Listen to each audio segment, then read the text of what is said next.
Mesdames et messieurs, nous allons ouvrir la première table ronde de cette journée qui est consacrée à la formation, quand la révolution numérique met la formation dans tous ses états. Et pour m'accompagner sur cette première partie, j'invite sur scène Jean-Paul Boucher, Yves Poilane, Florence Poivet et Sébastien Simoni à me rejoindre, s'il vous plaît, Madame, Messieurs.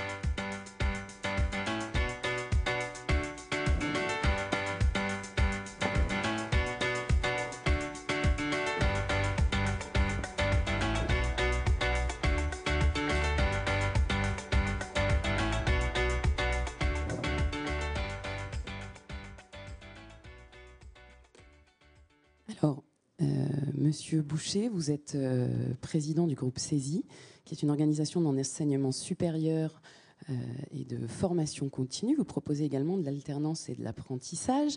Vous êtes membre du Comité mondial des ingénieurs et cadres et membre du Bureau national de la CFDT. Et également, vous avez une casquette d'ancien chef d'entreprise dans les systèmes d'information. Est-ce que j'ai tout bon? C'est vrai. Tout va bien. Monsieur Poilane, vous êtes directeur de Télécom ParisTech. Vous vous revendiquez être la première grande école du numérique en France, puisque créée depuis 1878. Ceci explique cela. Vous êtes également vice-président de l'association Pascaline, qui regroupe les établissements d'enseignement supérieur, dispensant des formations niveau Bac+5 et spécialisés dans les sciences et techniques du numérique. Avec Syntec Numérique. C'est très important, pardon. Monsieur Mamoumani nous rejoindra tout à l'heure, il ne faut pas que je commette d'impair, sinon il ne voudra plus monter. Madame Poivet, vous êtes présidente de la commission éducation, formation et insertion du MEDEF et présidente de la fédération de la plasturgie et également chef d'entreprise. Merci d'être avec nous. Monsieur Simoni, enfin, vous êtes directeur général de Webzine. Et vous nous en direz quelques mots tout à l'heure. Merci à tous les quatre de m'avoir rejoint. Nous allons démarrer rapidement cette première partie de la table ronde. J'ai envie de dire, est-ce que l'école prépare vraiment bien au numérique? Est-ce que la formation initiale est au niveau? Est-ce qu'elle est suffisante? Et pour ça, il y a un chiffre qui m'a beaucoup plu du cabinet Wedgepoint de 2013 qui dit 2/3 des écoliers en classe de maternelle occuperont des emplois qui n'existent pas encore aujourd'hui.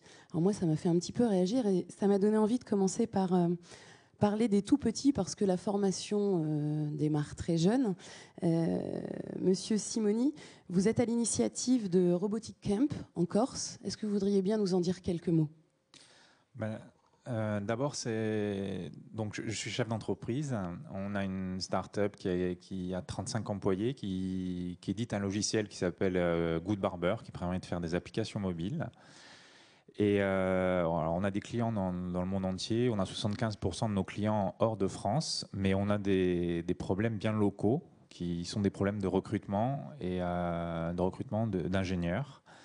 Et on s'est posé la question de savoir qu'est-ce qu'on pouvait faire immédiatement pour changer la donne. Et il se trouve que mes associés et moi-même, on a des enfants d'une dizaine d'années et on s'est dit pourquoi pas monter une école d'apprentissage de la programmation par la robotique. Et j'ai écrit un email dans la newsletter de l'entreprise. J'ai demandé qui était intéressé pour venir donner des cours de robotique le samedi matin. J'ai eu 4 réponses et on a commencé comme ça. On a commencé avec une vingtaine d'enfants en janvier 2014. 6 mois après, on en avait une centaine. Et là, on a 8 formateurs et on est en train de déployer ça sur toute la Corse et au-delà. Vous aidez à apprendre aux petits à coder, mais de manière un peu ludique et amusante aussi, parce que pour intéresser les 8-14 ans, j'imagine qu'il faut déployer des initiatives un peu sympathiques. Alors, on a eu la chance de rencontrer une institutrice qui nous a fait connaître le social learning, qui est je dirais un peu ce qu'on utilise dans les écoles Montessori, c'est-à-dire où en fait il y a beaucoup d'interactions entre les enfants et ça nous a permis de construire au fur et à mesure ces ateliers de robotique où les enfants ont un engagement très fort, quoi. Ils sont actifs tout le temps. Comment ça se passe? Je dirais, ça se passe en 3 phases. La première phase, on leur donne une mission où parfois ils proposent eux-mêmes une mission et on les aide à décomposer en fait cette mission problématique qu'ils auront à résoudre. La seconde phase, je dirais, c'est le corps de l'atelier.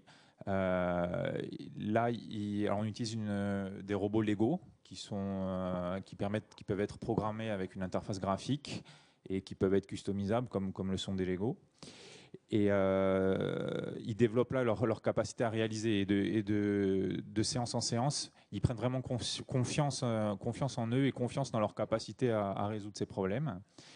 Et enfin, ils débriefent, ils font une démonstration à la fin de la séance. Ils le font devant leurs parents, devant les autres groupes d'enfants. Et ça les aide à gagner confiance en eux. Pour certains, c'était vraiment pas naturel de démontrer, d'expliquer ce qu'ils avaient fait. Et je crois qu'à travers ces 3 étapes, on a à peu près un condensé de ce qu'on a quand on crée une start-up, c'est-à-dire identifier une problématique, apprendre à développer sa capacité à réaliser et expliquer la valeur qu'on crée. Voilà. Très bien, merci beaucoup pour cette belle initiative qui aujourd'hui n'existe qu'en Corse, mais peut-être demain ailleurs. Si vous faites des adeptes, s'il y a des gens dans la salle qui sont intéressés, vous pourrez aller voir Monsieur Simoni. Je pense qu'il sera ravi de vous expliquer plus avant son concept. Monsieur Poilane, Télécom Paris-Tech fait à la fois de la formation initiale des ingénieurs numériques, mais aussi de la formation continue. Donc vous me disiez, lorsqu'on a préparé cette table ronde, que la France compte 850 000 ingénieurs en parc, dont 810 000 en activité. Vous m'arrêtez, hein. Oui, c'est 35 000 ingénieurs. Le flux est de 35 000 et le parc est de 800 et quelques mille. Ça, c'est les flux globaux. Et il y a un quart d'entre eux qui sont dans le domaine du numérique. Enfin, en tout cas, les flux, c'est-à-dire que sur 35 000 ingénieurs diplômés par an, il y en a 25% qui sont formés dans les domaines du numérique. Donc électronique, informatique, télécom. Très bien. Ces ingénieurs, aujourd'hui, est-ce qu'ils trouvent du travail facilement? A priori, on cherche des profils qualifiés, mais peut-être pas ceux qui sortent de chez vous. Hein, Alors, écoutez, on va faire simple. Moi, j'entendais Axel Lemaire, et malgré tout le respect que je lui dois, parler de l'accès au financement des PME, PMI pour leur développement ou des startups. Quand vous interrogez, et d'ailleurs vous l'avez dit, hein, quand vous interrogez un patron de PME, PMI ou a fortiori de startup et vous lui demandez quel est le premier frein à votre développement, il vous dit j'arrive pas à recruter. J'arrive pas à recruter d'ingénieurs, on ne s'était pas coordonné, mais enfin, c'est la première cause. Et d'ailleurs, quand on interroge l'IESF, ingénieur et scientifique de France, fait des enquêtes régulières, et lorsqu'on interroge les employeurs sur le domaine dans lequel ils ont le plus de mal à recruter, 37% d'entre eux disent que c'est dans le domaine du numérique qu'ils ont le plus de mal à recruter. Donc il y a un problème de volume. Déjà, il y a un problème de volume. Alors là aussi, malgré tout le respect que je dois à Axel Lemaire, donc j'ai bien entendu le ministre dire qu'il adore l'apprentissage, moi aussi. Il se trouve simplement que un des effets de bord de la loi sur la formation professionnelle qui a été votée l'année dernière, c'est qu'elle a considérablement réduit les flux de taxes d'apprentissage dites barème ou hors quota vers les grandes écoles, vers l'enseignement supérieur en général. Alors je ne dis pas qu'il ne faut pas développer l'apprentissage dans les niveaux de qualification inférieure. Il le faut, on en discutait en Suisse, le modèle suisse, modèle allemand. On a un problème en France qui est que tout le monde veut être bac plus 5 si ce n'est pas bac plus 8, alors qu'il y a des emplois à tous les niveaux. Donc l'apprentissage doit être développé au niveau des qualifications, à des niveaux inférieurs entre guillemets de qualification. Mais on a un problème, nous, c'est que nous, grandes écoles, on va perdre à peu près 50% de la taxe d'apprentissage hors quota cette année. Pour un groupe d'écoles comme la mienne, c'est 2 millions d'euros. Ce sera 150 diplômés en moins. Alors évidemment, il y a des rendements croissants, on peut travailler à la marge, on peut considérer que ce n'est pas une baisse, mais enfin malgré tout, donc là il y a des signaux contradictoires. On nous dit développer l'apprentissage pour les grandes écoles et la conférence des grandes écoles que je représente aussi, puisque j'en suis aussi vice-président. Il est clair que là, nous avons un problème de cohérence entre le discours et les actes. Donc la question du financement est centrale. La conférence des grandes écoles a d'ailleurs produit à l'époque, sans grande écho au candidat à la présidentielle 2012, elle va reprendre le flambeau en 2017, où l'enseignement supérieur en 2012 n'avait pas été très, très évoqué, fait des propositions pour le financement. En disant il faut que l'État mette la main à la poche, les étudiants mettent la main à la poche, les entreprises mettent la main à la poche. Pour information, je vais perdre autant en taxes d'apprentissage que ce que je vais gagner en augmentant les frais de scolarité, parce que je l'ai fait. Hein, on est une école publique, on est passé de 1 300 €, c'est 3 fois rien, à 2 300 € pour les Européens et 4 300 € pour les étrangers dans nos écoles des mines et des télécoms l'année dernière. Il va falloir 3 ans pour arriver je dirais à l'effet plein de cette mesure. Eh bien, en une année, enfin même pas en une nuit, hein, sur un vote, j'ai perdu plus que je ne vais gagné en 3 ans du fait de la décision d'augmenter la taxe d'apprentissage, d'augmenter les frais de scolarité. Ça, c'est pour le quantitatif. Il y a une question sur le qualitatif. Alors là, sur le qualitatif, on ne reste pas les deux pieds dans le même sabot dans nos grandes écoles que je représente, et notamment celle du numérique. Au sein de Pascaline, on en a parlé. Évidemment, l'ingénieur du 21e siècle, l'ingénieur du numérique, doit être très différent de celui qu'on a formé dans les décennies précédentes. Il doit être plus créatif, plus entreprenant, capable de travailler en équipe pluridisciplinaire et interculturelle. Et même si aujourd'hui, 20 à 25% des enseignements sont dans les sciences humaines et sociales, la formation humaine a une place très importante, nous travaillons à développer les capacités permettant de faire de nos ingénieurs numériques des futurs e-leaders. Donc on a commis un rapport dans le cadre de Pascaline qui s'appelle « Quels sont les besoins de compétences pour les e-leaders de demain ?» On l'a fait non seulement avec Syntec, mais on a même réussi à faire travailler SIGREF et Syntec ensemble sur cette question-là. Donc on en était très très très fiers. Et donc effectivement, on a travaillé, essayé d'identifier ce qu'il fallait pour faire les ingénieurs du numérique du 21e siècle. Ça répond à votre question? Absolument. Madame Poivet, je vous voyais acquiescer. Je vous laisse peut-être développer un petit peu, parce qu'on a un petit peu évoqué avant de monter sur scène les initiatives européennes et transfrontalières, mais du coup... Je fais juste un petit ajout à ce que vous disiez. Très, très, très malheureusement, la militante de l'alternance que je suis constate que des écoles réputées pour leur apprentissage, telles que les Compagnons du Devoir, perdent, eux, 4,5 millions par an avec cette partie de la loi de la formation professionnelle. Donc vous êtes malheureusement tous dans le même mauvais bateau.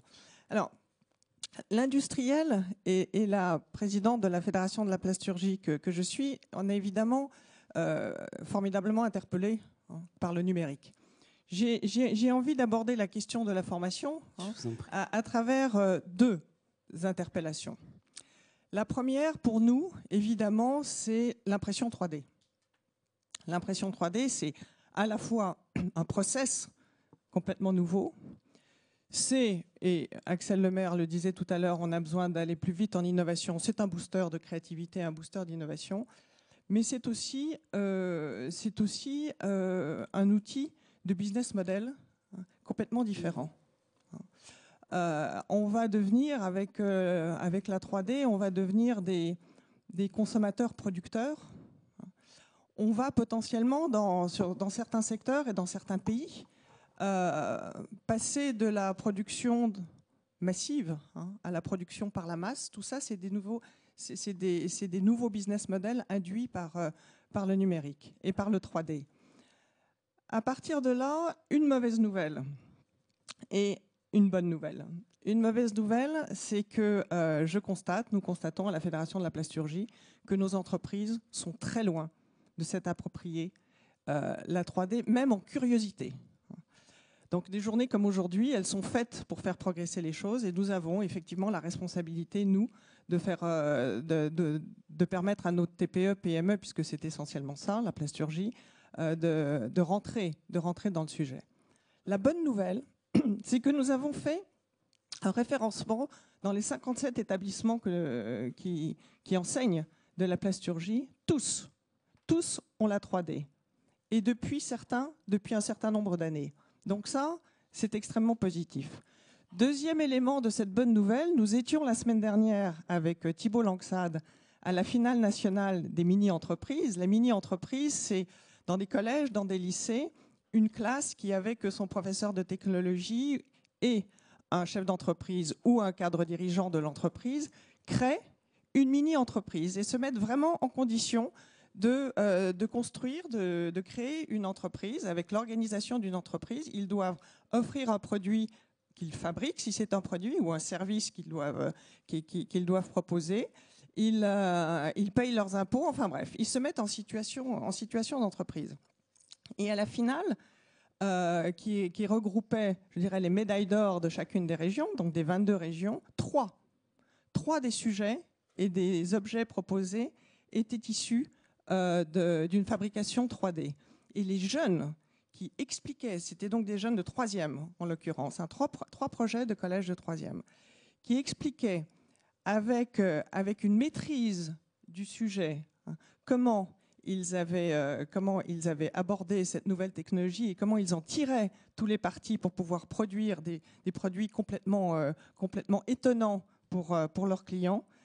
Je dois dire que c'était pour moi quelque chose de formidablement enthousiasmant. Ça veut dire qu'effectivement, le numérique, c'est pour un enfant, pour un jeune, dans l'école, le numérique dans l'école, c'est une façon aussi de rentrer dans la société d'aujourd'hui, hein, et d'avoir vraiment un enseignement qui lui permet de construire la société, sa société dans laquelle il vit.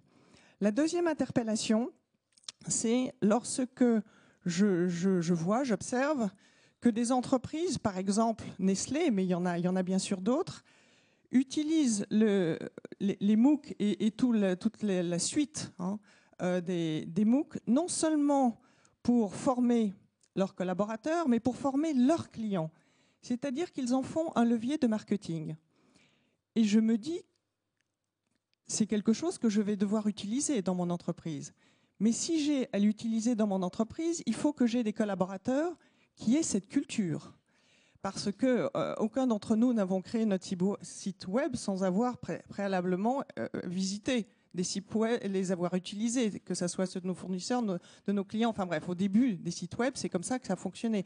Donc si je veux utiliser le levier des technologies numériques et de la formation, information numérique, il faut que je puisse développer cette culture dans mon entreprise.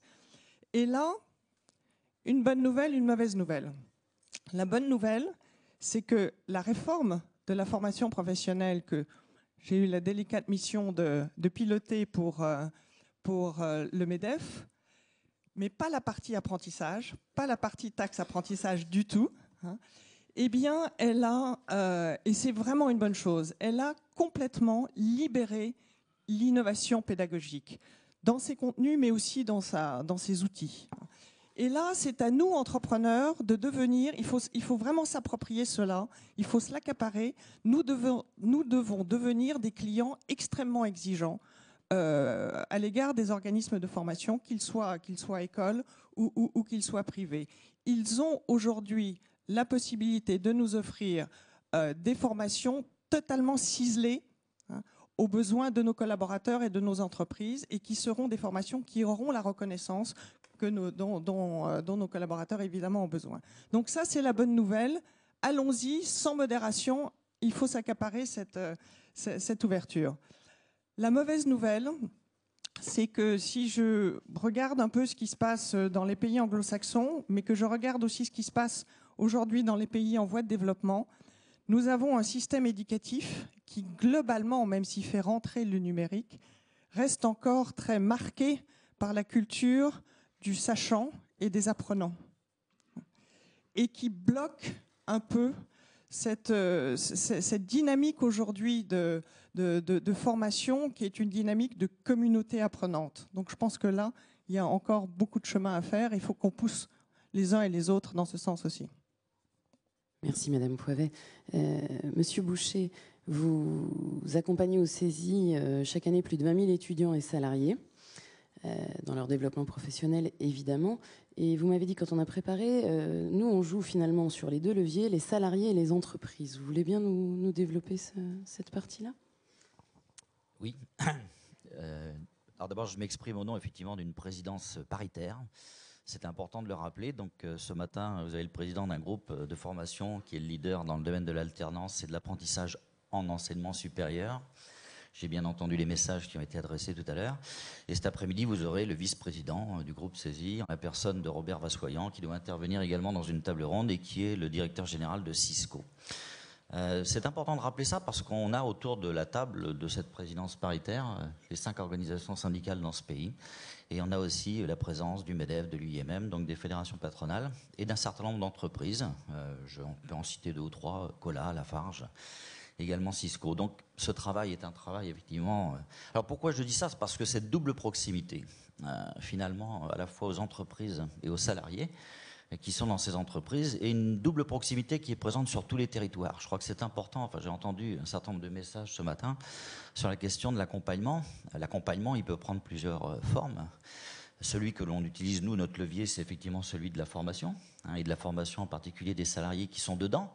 Alors ça ne veut pas dire qu'il ne faille pas non plus former les futurs salariés, ceux qui seront effectivement dans les recrutements, et on fait aussi de la formation initiale, on en fait aussi en apprentissage et en enseignement supérieur. Donc on joue effectivement sur l'ensemble de ces leviers. Ce qui est important, c'est la pertinence de la réponse, quelque part, à des besoins qui sont des besoins de proximité. Et c'est pour ça que cette dimension, à la fois de la territoriale, mais du jeu collectif territorial et des coopérations, enfin pour nous, c'est une dimension absolument essentielle. C'est ça qui fait la pertinence de la réponse. Enfin, ça m'avait frappé lorsque je suis allé à Rouen, il n'y a pas très très longtemps, où on avait inauguré finalement, on va dire un peu, c'était un laboratoire et une usine du futur, de regarder la présence des TPE, des PME, la présence des salariés, la présence d'élèves, d'apprentis, etc. Tous ces gens-là, 200 personnes sur un même lieu, à un même moment. Ça veut dire que quelque part, ces coopérations sont non seulement utiles, mais elles sont indispensables. Et elles sont d'autant plus indispensables de mon point de vue, c'est que quand on parle numérique, on n'est pas simplement sur la question des technologies. Hein. On ne va pas demander, je veux dire, à tous les patrons de France demain d'être des spécialistes des technologies du numérique. Par contre, la question des usages, qui renvoie à la question de l'évolution des besoins. Mais pas simplement vos besoins, vous, des entreprises, ces besoins des clients, les besoins des usagers, les besoins des consommateurs. Cette évolution-là, elle est absolument essentielle. Aujourd'hui, on dit on a 1% des objets connectés, c'est-à-dire très très peu. Les chiffres qui ont été annoncés, y compris par la ministre secrétaire d'État, sont évidemment, je veux dire, quand est-ce qu'on atteindra les 100%? Mais si on atteint 100% d'objets connectés, moi j'aimerais que l'on atteigne également 100% de salariés connectés. On va y venir. Là, aujourd'hui, le but, c'est de sensibiliser Madame Fauvet. Oui, pour aller dans ce sens, dans le cadre précisément de la réforme de la formation professionnelle et de cette ambition que nous avons que les salariés se forment de plus en plus, nous demandons que d'ici 1 an, il y ait une application, alors je ne sais pas si on y arrivera en 1 an, hein, mais du type TGV Pro, hein, qui permettra à chaque salarié français de se connecter à tout le système de formation par une application extrêmement simple qui lui rappellera son compte de formation et tout ce qui gravite autour. Tout ce qui gravite autour. Et d'ailleurs, j'ai envie de dire, avant de parler des salariés, je pense qu'il faut qu'on forme aussi les dirigeants d'entreprise. Et je crois que Monsieur Poilane, vous aviez quelques mots à nous dire sur une initiative. Oui, disons qu'effectivement, j'ai beaucoup parlé tout à l'heure de la formation d'ingénieurs du numérique, mais si on regarde notamment, je pense au rapport dans le cadre des 34 plans industriels, le rapport du groupe de travail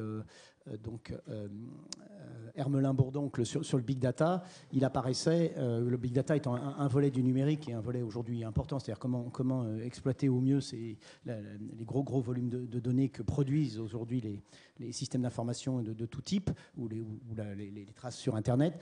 Dans les recommandations, il y en avait une qui était il faut sensibiliser les cadres dirigeants, je dirais, aux enjeux et au potentiel du big data. Et je crois qu'aujourd'hui, en France, il y a encore besoin de sensibiliser et d'ouvrir. C'est plus que de la sensibilisation, parce qu'il faut leur montrer les pistes d'action. Les cadres dirigeants, les pouvoirs publics, les hommes politiques, les dirigeants des collectivités sur les enjeux et les potentialités du numérique et du big data en particulier. Et effectivement, puisque vous m'en donnez la possibilité, je voudrais citer, parce que nous, on parle beaucoup, mais on agit aussi beaucoup.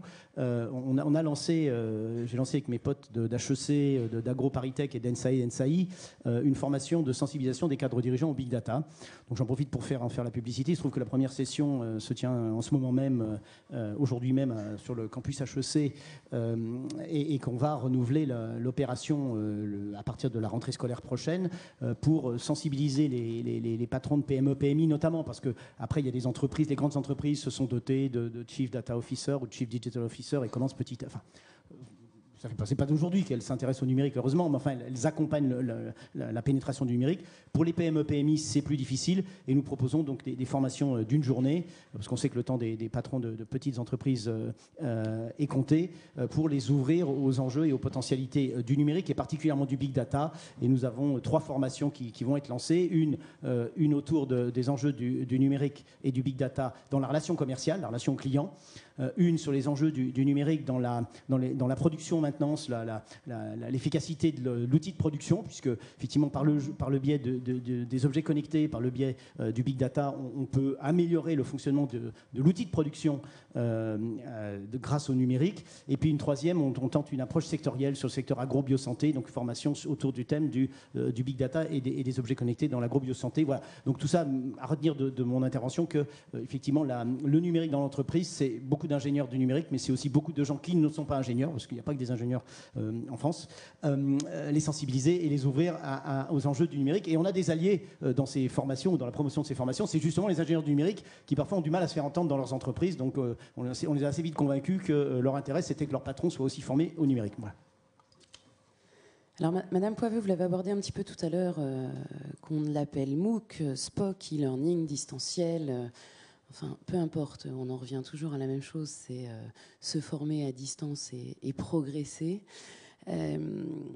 Vous me disiez qu'à horizon 2030, pour enseigner à tous les enfants en Afrique, alors c'est en Afrique, c'est pas en France, mais déjà ça nous donne une bonne idée de la complexité, il faudrait former 1 million d'enseignants selon l'école polytechnique de Lausanne, pour arriver à enseigner à tous les enfants. L'OCDE annonce que la formation continue représentera 10% du temps de travail à horizon 2060. Donc on va passer... 2030. 2030, bah écoutez. 2030, c'est après-demain, c'est encore pire. Ou c'est encore mieux parce que ça veut dire qu'on va accompagner tous les salariés. Du coup, quid du distanciel, j'ai envie de dire. Vous l'avez un petit peu évoqué tout à l'heure, mais est-ce que vous voudriez un petit peu plus développer la question ? Alors, le premier sujet que vous évoquez, en réalité, c'est l'école polytechnique de Lausanne qui est une plateforme à la fois académique de recherche et d'entrepreneuriat très, très technologiquement avancée. Son président vient de prendre 6 mois sabbatiques pour faire le tour d'Afrique, parce qu'il effectivement, il a constaté qu'avec la progression démographique de l'Afrique, à horizon, je ne sais plus si c'est 2025 ou 2030 ou 2035, mais peu importe, c'est tout prochainement, pour former tous les enfants d'Afrique, il faudrait former 1 million d'instituteurs et de professeurs. Mission totalement impossible. Il a aussi observé, comme nous tous, que dans de très grandes régions d'Afrique, on est passé de rien du tout au téléphone mobile en direct. Et qu'on pourrait utiliser à la fois les technologies nouvelles, mais aussi les nouvelles formes d'apprentissage, qui est ce que j'évoquais tout à l'heure, la communauté apprenante, pour pouvoir éduquer des petits-enfants africains en utilisant les technologies et ces communautés apprenantes qui n'exigent pas un professeur en tant que tel, mais qui exigent un animateur de communauté, et donc faire grandir ces régions en développement. Alors ça exige déjà un peu. Je pense que peut-être votre école le fait, en tout cas un certain nombre d'écoles le font sur des formations, je dirais, professionnalisantes et de niveau supérieur. L'école polytechnique de Lausanne le fait, mais ils se disent que ça pourrait être un outil au service de toutes les générations. Et c'est vrai que du coup ça interpelle, parce que à la fois des pays qui sont un peu en avance de mode culturel sont sur des schémas comme cela, et puis des pays qui montent, alors certains plus lentement que d'autres, mais tous les pays d'Asie montent très vite en termes économiques. Ils ont à construire toute leur éducation et évidemment, ils s'inspirent des modèles qui vont vite. Donc voilà, c'est ce que je voulais dire, c'est qu'il faut qu'on ait le courage dans le monde académique de notre pays, de voir ce qui se passe et puis de se remettre en question. On a un modèle qui a été magnifique, qui a été superbe. Le monde bouge autour de nous. Il faut qu'on ose. Il faut qu'on ose faire craquer certaines barrières pour aller à la rencontre de ce monde qui bouge. Même s'il y a beaucoup d'initiatives particulières qui ont lieu et qui justement locales et qui permettent de le faire. Et j'avoue que j'ai écouté. Alors bien sûr, c'est pour l'instant on est aux intentions. Il va falloir passer aux actes, mais j'ai écouté avec beaucoup d'intérêt quelque chose de complètement nouveau. C'est de dire que dans un système à propos de l'apprentissage ouvert au numérique et d'aller chercher partout là où il y a des talents et d'offrir à ces talents, je dirais, une formation, une reconnaissance que le système actuel de certification académique, il est à milieu de cela. Donc c'est sûrement par des exemples comme cela qu'on peut faire évoluer les systèmes. Mais ça fait partie d'aujourd'hui. Je crois qu'aujourd'hui, la chance que nous avons, c'est qu'on peut sortir d'un modèle unique pour pouvoir organiser des maillages d'apprentissage de toute nature, et qu'on a en face de nous une jeunesse qui est très variée, avec vous devez l'observer dans ce que vous avez créé, et vous l'observez dans vos écoles. Et aucun d'entre nous n'a forcément envie d'apprendre de la même façon toutes les choses qu'il a à apprendre, et d'avoir cette possibilité, il faut foncer dedans. En plus, dans nos entreprises, on a besoin de gens qui sont ouverts et qui sont souples, qui sont flexibles, qui sont curieux, qui vont de l'avant, qui ont envie de s'ouvrir à plein de choses. C'est exactement ce que vous faites, Monsieur Boucher, au CESI. Vous avez une version sur mesure. Comme je disais, on est à la fois dans la formation initiale et dans la formation continue. Donc quand on a des alternants, nous on privilégie effectivement déjà une forme pédagogique qui est l'apprentissage par la résolution de problèmes. Donc on part de situations et on va monter un peu en niveau d'abstraction. Mais c'est important parce qu'on a des publics qui effectivement sont en entreprise. Deuxième remarque, c'est qu'il ne faudrait pas qu'il y ait une distorsion entre l'environnement quelque part d'apprentissage où on va utiliser ces outils, qui sont des outils du numérique. C'est vrai que la salle de cours d'il y a 20 ans n'a plus rien à voir avec celle qu'on utilise aujourd'hui. Quand on parle effectivement de scale-up, quand on parle effectivement d'usage de toute cette technologie, c'est pour mettre effectivement l'apprenant dans une situation qui sera le plus proche possible de celle qui sera effectivement celle de son entreprise. Donc ça, je crois que c'est évidemment un élément important. Donc à la fois innovation pédagogique, innovation également par les usages du numérique dans la courbe finalement d'apprenance ou d'apprentissage. Et c'est aussi pour ça qu'on a voulu on a créé une chaire d'enseignement, j'irai avec Cisco, parce que l'Académie Cisco était déjà depuis des années finalement sur ces dimensions-là. Donc ça, c'est un élément extrêmement important. Un autre élément qui me semble extrêmement important, ça a été dit un peu en filigrane, mais on n'est plus simplement dans une relation entre un élève, un apprenti, et puis finalement un prof. On est dans une relation, d'abord, où on est plusieurs, là, autour d'une table. Donc, nous, on fait du blending learning. Ça ne veut pas dire, effectivement, qu'il n'y ait pas de l'apprentissage à distance. Mais n'ayons pas de débat idéologique sur ces questions. Je crois que ce qui est important, c'est l'apprentissage des coopérations. Et c'est de pouvoir le faire avec des dispositifs d'appui. C'est-à-dire que celui qui a le rôle du tuteur, celui qui a le rôle du coach, il a un rôle extrêmement apprenant, enfin, extrêmement important dans tout cela. Et quand on pose la question aux diplômés, quelques années après, et qu'on leur dit mais qu'est-ce qui vous a marqué finalement dans cette situation et dans cette formation, dans cette école d'apprentissage, ils nous répondent on a fait l'apprentissage des coopérations. Et ça, je crois que c'est extrêmement, extrêmement important. Enfin, cette dimension-là, pour nous, elle est essentielle et elle participe de cette innovation pédagogique. Ils nous le disent aussi après, ça permet de fixer des activités dans lesquelles, effectivement, ils sont à l'aise. Je regardais cet exemple sur Bordeaux, un diplômé précisément qui crée, j'irais, une start-up dans le domaine effectivement de la gestion, on va dire, des accès au parking sur la ville de Bordeaux avec tous les usages du numérique. Ben voilà, quand on a permis de fixer l'emploi sur des territoires en fixant de l'activité et de l'emploi, par rapport à ce que j'ai entendu tout à l'heure, j'ai rien contre... Il ne faut pas opposer les niveaux de qualification. Ça fait maintenant 30 ans, 40 ans qu'on entend ça dans ce pays. Il faut arrêter avec ça. Il n'y aurait pas d'un côté besoin. Il y a les bas niveaux de qualification les plus éloignés de l'emploi et puis finalement les hauts niveaux de qualification. Quand on dit apprentissage dans ce pays, qu'est-ce qu'on pense ? Vous pensez raisonnablement qu'on pense d'abord enseignement supérieur ? Non. Non. Je pense que justement, si on privilégie l'apprentissage par l'enseignement supérieur, ça servira toutes les formes d'apprentissage, y compris dans le secondaire. Et finalement, la compétitivité de ce pays, elle passera beaucoup par là. Merci beaucoup. Nous allons terminer sur ces mots un peu en forme de slogan, mais je pense que s'il faut retenir une chose, c'est qu'il n'y a pas d'as pour se former au numérique, que tout le monde est concerné et que c'est un réel investissement d'avenir pour les entreprises. Merci madame, merci messieurs. Je vais vous demander de nous laisser. Oui, on peut les applaudir, merci beaucoup. Je vais donc demander à Thibault Langsad, Guy Mamoumani et Cristiano Radaeli de bien vouloir prendre place avec moi autour de la table.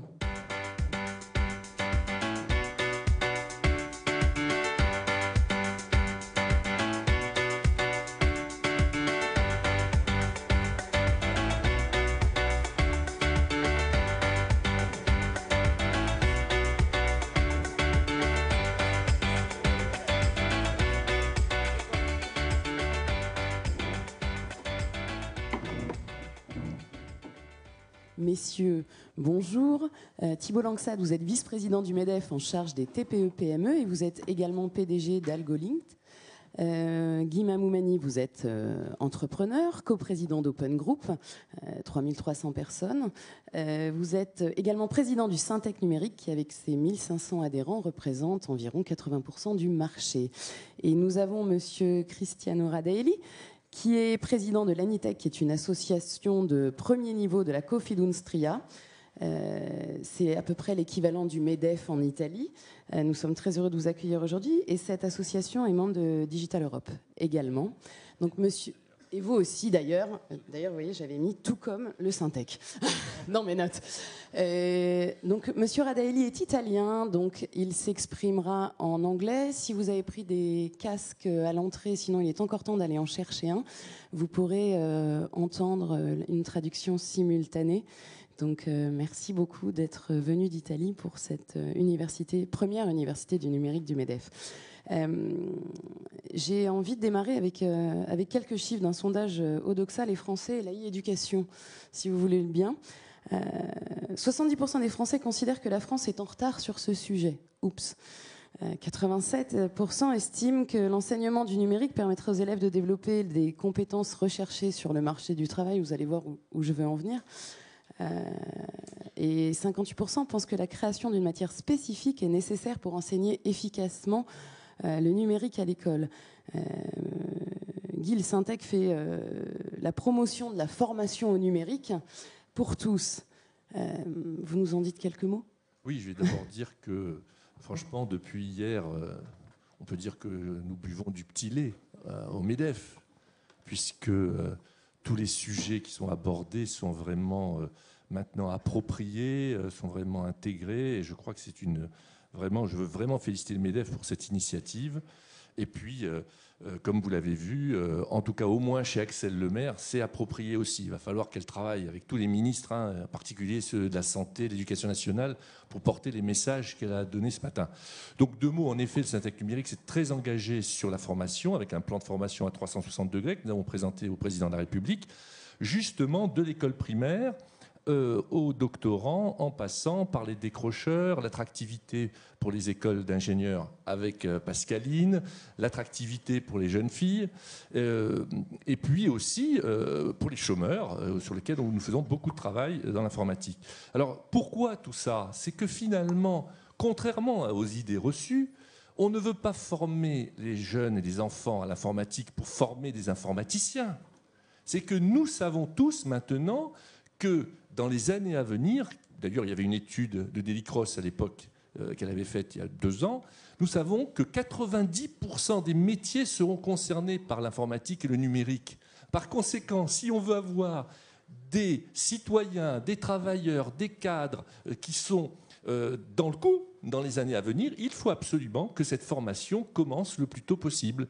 Donc franchement, ça me paraît évident, logique. Maintenant, une fois qu'on a dit ça, je vous assure que pour arriver à, mettre dans les programmes ce type de sujet, c'est un travail énorme. Il a fallu par exemple 10 ans à Pascaline pour obtenir que l'option ISN, informatique et sciences du numérique, soit en terminale. Donc chaque sujet pour progresser là-dessus exige un travail énorme.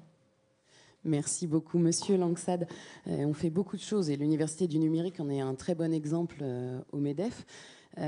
Concrètement, je crois que vous êtes en construction d'un pré-diagnostic pour TPE-PME. Vous pourriez nous en dire quelques mots ? L'idée, c'est, comme ça a été évoqué, d'être proactif vis-à-vis des PME, TPE essentiellement. Je pense que nous avons un rôle opérationnel à jouer avec nos fédérations, qui sont bien évidemment nombreuses et qui ont des outils pour ça, mais on a un formidable outil qui sont les MEDEF territoriaux, donc de pouvoir finalement relayer cette dynamique-là dans nos MEDEF territoriaux est important. Alors concrètement, qu'est-ce qu'on peut faire pour les aider à aller au-delà de prêcher la bonne parole ? L'idée, c'est de mettre en place un diagnostic. Certaines entreprises ne nous ont pas attendus, ce qui est le cas de Google, mais qui le fait dans une dynamique qui est très centrée pour le moment sur des TPE et sur des entreprises commerçantes. De faire en sorte que les chefs d'entreprise puissent laisser rentrer un diagnostiqueur qui va lui faire une évaluation on va dire, de la situation sur le plan digital. Ce n'est pas uniquement le fait de revoir son site internet et de s'assurer qu'il soit commerçant et de voir si il doit le faire évoluer, mais de regarder dans son offre de service ou dans sa dynamique de production si il peut anticiper le passage du numérique ou prendre en compte cette considération-là. Je pense que ce qui a été dit tout à l'heure par Axel Lemaire, qui est un discours général, qui doit avoir une sensibilisation forte, on est obligé d'avoir une déclinaison quasiment entreprise par entreprise. Parler du numérique dans les services n'est pas du tout la même chose que dans la dynamique industrielle. Quand on fait du B2B ou du B2C, on a une approche du digital qui doit être différente. Mais c'est aussi donner la possibilité à ces entreprises d'avoir des référentiels et d'avoir des benchmarks. Parce que bien souvent, quand on est une entreprise un peu très mortard, eh bien, on n'a pas forcément les référentiels, ou en tout cas, on a des référentiels qui est, pour beaucoup, l'entourage des concurrents directs, mais de regarder ce qui se passe en Europe, de regarder la dynamique dans le reste du monde, doit permettre justement à ces PME, à ces TPE, de comprendre l'évolution de leur business et pas uniquement la numérisation d'une partie. Ce qui pose un problème, c'est effectivement la compétence qu'il faut. Et beaucoup de patrons de PME que je vois me disent, mais il y a la difficulté du recrutement, mais il y a également la difficulté d'exprimer le profil ad hoc. Quand on est déjà à recruter un codeur ou on a déjà une demande exprimée. Mais quand on ne sait pas par où commencer, quelle est la ressource qui va nous aider à faire passer finalement ce cap de la digitalisation? Là, il y a un véritable enjeu. Très bien, vous m'avez permis d'enchaîner avec M. Radaelli. Je voulais justement vous demander, alors vous allez nous éclairer sur le modèle italien, mais pouvez-vous nous dire quelques mots de ce qui se passe en Italie justement sur cette transformation? Just talk, it's okay. Alors tout d'abord, je voudrais m'excuser de parler anglais parce que je ne parle pas bien le français. J'en suis vraiment désolée. J'en suis désolée. Bon, merci beaucoup de cette invitation à cet événement qui est très important. Et je crois que ce que l'on aborde ici, eh bien, c'est l'une des questions les plus importantes pour arriver maintenant à développer nos pays en Europe au cours des années à venir. Bon, je parle d'abord d'une vision européenne. Alors, ce qu'on peut dire aujourd'hui, c'est que même avec vraiment ces hauts niveaux de chômage que l'on rencontre dans certains pays en Europe, il y a plus de 500 000 emplois qui ne sont pas pourvus parce qu'en fait, il n'y a pas les ressources qui sont disponibles et qui aient les compétences en numérique. Si l'on ne change pas d'approche d'ici 2020, il y aura beaucoup plus d'1 million de positions et de postes non pourvus parce qu'ils n'ont pas les compétences numériques. Et donc, bon, c'est quelque chose qu'il faut essayer d'éviter. Je prends bien sûr pour l'Italie et pour la France. Il faut faire quelque chose parce qu'en fait, nous créons des choses comme nous ne déplaçons pas tous les bons leviers pour toucher tous ces aspects sociaux de l'emploi. Et on se limite à la taille de nos sociétés parce qu'en fait, il n'y a pas de ressources nécessaires pour faire croître les activités. Donc tout ça est important. Donc en fait, en Italie, mon association est l'association professionnelle qui est l'équivalent italien du MEDEF. Et donc nous représentons la plupart des sociétés du numérique, télécommunications, informatique et dans l'électronique grand public. Et nous coordonnons donc 2 programmes qui sont gérés au niveau européen. Tout d'abord, ce sont e-skills for jobs, donc l'importance des compétences numériques ou digitales. Et le but de ce projet, c'est de faire prendre conscience, surtout parmi les jeunes, qu'il faut avoir des compétences en matière de numérique parce que, comme on l'a déjà dit, il n'y a pas suffisamment de personnes à l'heure actuelle qui apprennent, qui se forment au codage, etc. Donc vraiment, c'est un must, ça devrait être fait. Deuxième programme, il s'appelle Whatify, c'est-à-dire c'est un acronyme de Bruxelles. Donc, What if I? Alors, qu'est-ce qui va se passer si je décide de devenir entrepreneur, de lancer, etc. Donc, il faut encourager l'esprit d'entreprise dans le domaine du numérique. Donc, voilà ce qui se passe en Italie. En Italie, pour cette année, nous essayons d'avoir une approche systématique avec plus de 150 écoles, avec donc des petits et des plus grandes entreprises moyennes et des dizaines d'ambassadeurs. Ce sont des personnes qui prennent un engagement, à savoir qu'ils vont parler partout. Donc, on va semer la bonne parole à propos de l'importance de se former en matière de numérique. En préparant la table ronde et on l'a un petit peu évoqué au début tout à l'heure, que vous avez de grosses problématiques de recrutement. Vous cherchiez à embaucher 700 personnes l'an dernier, vous n'en avez intégré que la moitié.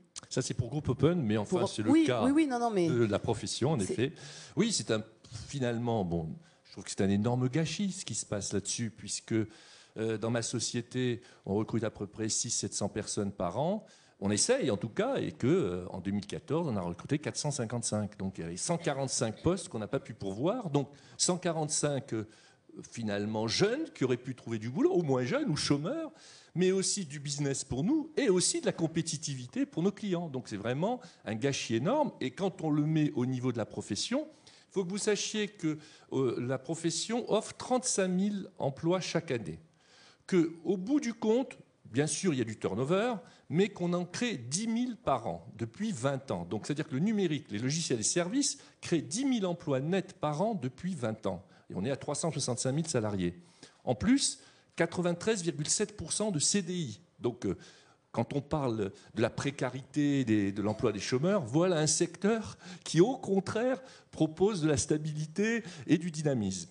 Et ce que l'on voit au bout du compte, c'est qu'on pourrait créer peut-être 5 à 10 000 emplois nets par an en plus si les formations étaient justement adaptées, plus attractives, si eh bien, on disait aux jeunes d'aller choisir ces carrières-là. Avec justement nos interlocuteurs dans Pascaline, nos écoles d'ingénieurs, on s'aperçoit que certaines écoles d'ingénieurs ont du mal à remplir leurs classes, alors que 100% de leurs étudiants vont trouver un job avant la fin de la scolarité. Donc c'est quelque chose qu'il faut absolument dire.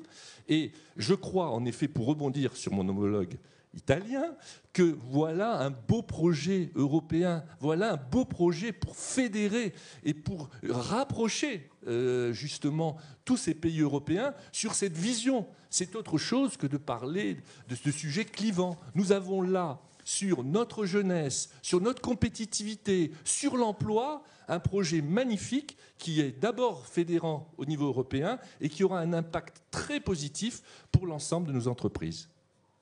Merci beaucoup. Je ne sais pas si vous vouliez conclure, vous, Monsieur Radaeli, sur les problématiques de recrutement en Italie. Vous avez des informations particulières sur ce qui se passe dans les entreprises italiennes ? Est-ce que c'est comme en France, finalement? Yes. Yes, thank you. No, of course, oui, merci. Oui, bien sûr. Alors, les changements qui sont nécessaires pour passer à une économie digitale bien, sont transverses et touchent tout le monde. Je voulais passer quelque chose qu'on appelle... Monsieur Renzi a voulu transformer l'agence de tourisme en Italie d'une agence traditionnelle à quelque chose de plus numérique. Et pour maintenant recruter, pour parler du recrutement, je voulais dire que passer à l'économie digitale et avoir les compétences, eh bien, ça n'est pas seulement faire la promotion des entreprises sur le web, etc.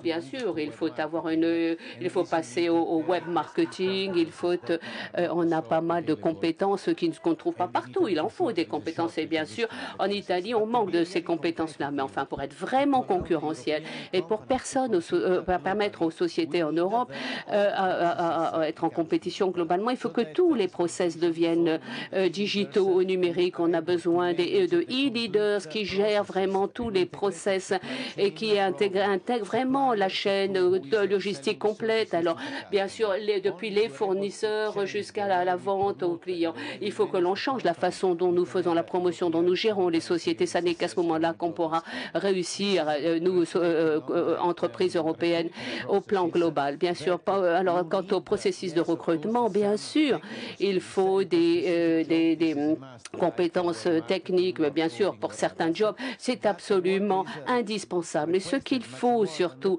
beaucoup plus que dans le passé, eh bien, c'est cette souplesse, cette flexibilité et ce désir d'apprendre, parce qu'en fait, le monde change tous les jours.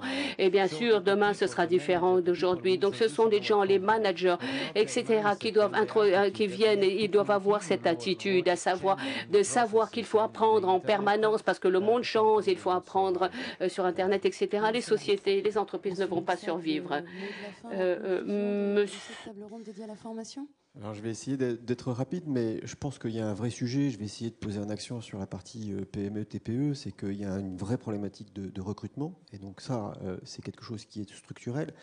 Mais il y a aussi quelque chose que l'on peut faire dans l'attente, c'est de faire confiance aux jeunes. Et ils sont extrêmement disruptifs. Ils sont très connectés. Ils sont issus d'une génération qui, in fine, ont connu ça. Et je voudrais peut-être terminer en donnant une anecdote. J'aurais pu commencer par celle-ci, mais je vous laisserai juge de l'anecdote. Il y a 5 ans de cela, je dirigeais une société qui était dans le gaz et qui fabriquait des tuyaux de gaz, des tuyaux en caoutchouc et des tuyaux métalliques et des détendeurs. C'était compliqué de marketer, c'était compliqué de communiquer. Pourtant, il y avait une vraie logique à le faire.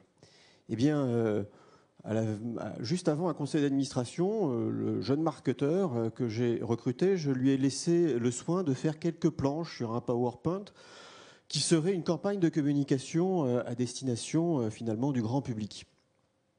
La société que je présidais était détenue par des Allemands, des Suisses et des Anglais. Et à l'issue du conseil d'administration qui ne s'était pas très bien passé, je demande à ce jeune de présenter ces quelques planches. J'avais commis une erreur, c'est que je n'avais pas vérifié son travail avant. Et donc, il allume l'ordinateur, il met le rétroprojecteur, il éteint la lumière, on est plongé dans le noir. Et là, je vous laisse imaginer une prairie bien verte ou un champ de blé pas mûr bien vert avec un ciel bien bleu et 2 hommes nus, gaz inox, toutes les tailles, toutes les longueurs, les bons tuyaux. Alors, il n'y avait pas d'italien, l'anglais était un peu intéressé, le suisse-allemand n'a rien compris, et moi, évidemment, j'étais sous la table en disant j'aurais dû vérifier quelque chose. La conclusion, c'est quoi? C'est que ce jeune a été extrêmement disruptif. En l'espace de quelques clics, il est allé piocher une information. Alors, on lui a demandé l'explication. Tout simplement, il répondait au fameux plombier polonais détaché qui venait faire un acte en France, mais il avait vu juste. Il a été extrêmement disruptif. Je pense qu'il y a 20 ans, il y a 30 ans, ce jeune-là n'aurait pas terminé sa période d'essai. Il n'en reste pas moins qu'on a fait cette campagne de communication. Ça a été un véritable succès. Et je pense que c'est essentiellement dû à son caractère disruptif. Voilà ce que je voulais vous dire. Je vous remercie. Merci beaucoup. Merci, messieurs. Messieurs, dames, je vous invite à continuer à suivre les débats ici au niveau -1. Il y a quelques minutes de pause. La prochaine table ronde sera à 11h. Merci de votre attention.